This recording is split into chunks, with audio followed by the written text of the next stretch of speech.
तोते समय तो टिके मागिथिली एमिति व्यस्ततार बाहाना करी आखिरी लुह दे चली जीवु भावी नथिली। नमस्कार, मु सस्मिता स्वागत करछि आपनको मो प्रतिभा परिवार को। कौन आपण भी बाहाना करी चली जाउछंती? आपणक भल पाइबा ही मो प्रतिभा पई सबुठु दामी उपहार। आज मु आपणक पई नै आसीछि एक छोट उपहार। आज मो कवितार शीर्षक तमे केबे शुणुथिल। यह एक विरह कविता। विलंब न करी चलंत शुणिबा। हाँ, तमे केबे शुणुथिल जेते सबु मोर अनाबना कथा एई व्यस्त चलचंचल समयर भिड़ भितरे थाई मध्य मो पाई साइती रखुथिल किछि मुहूर्त। तुम कलमर काली रे अबा तुम तूळे रे, तुम जानतरे अबा अजाणतरे तुमे लेखि देउथिल मोर नाम केबे तुम बही खातारे तो आउ केबे तुम हातरे। केबे केबे अन्य को निज परिचय बदल रे मोर ठिकଣା कहि दिया। तुमर मन्य अछि ना तुम घर ठारू किछि दूर रे जेउ चा दुकान हाथ रे चा कप धरी मते पचार एई कहिल चा सह आउ कौन खाइबी।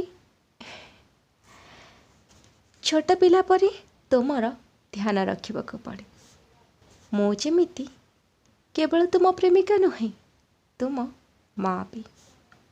धेत देखिल मु केमिति भूली जाउछि।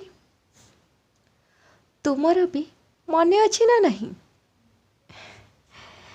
आमे टिकिए झगड़ा कले तुमे किपरि रागी बस, किंतु तापर मध्य तुमे शुणुथिल मोर दुख जंत्रणा भरा कथा को, मोर स्वर नथिबा गीता को, भाव नथिबा कविता, मूल्य नथिबा गल्प को।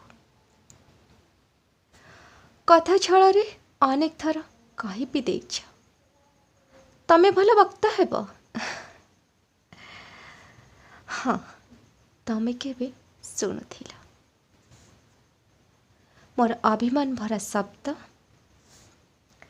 निजको दोष दे मते बुकुरे लगाई मथा को आउंसी देउथिल तुम हाथ पापुली रे।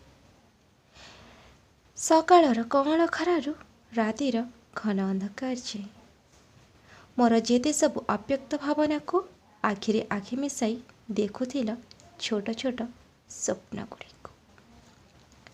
मोर प्रत्येक शब्द रे हाँ भरी तमे केबे शुणुथिल। धन्यवाद। आशा करुछि लेखाटी आपन हृदय को टिके तो छुईथिब। जदि भल लगी तेज लाइक कमेंट करने को जमा भी भूलें। एमिति जदि आउ भी कविता कि गल्प शुणा चाहते आमको निहाती जनइबे। जदि आपण भी चाहते आपण गल्प को आम चैनल माध्यम शुणा को तेबे कहवाक तो जमा भी भूलें। आज मु विदाय नौछि। समस्त भले रुहतु, खुशी रुहतु। नमस्कार। जय श्री कृष्ण।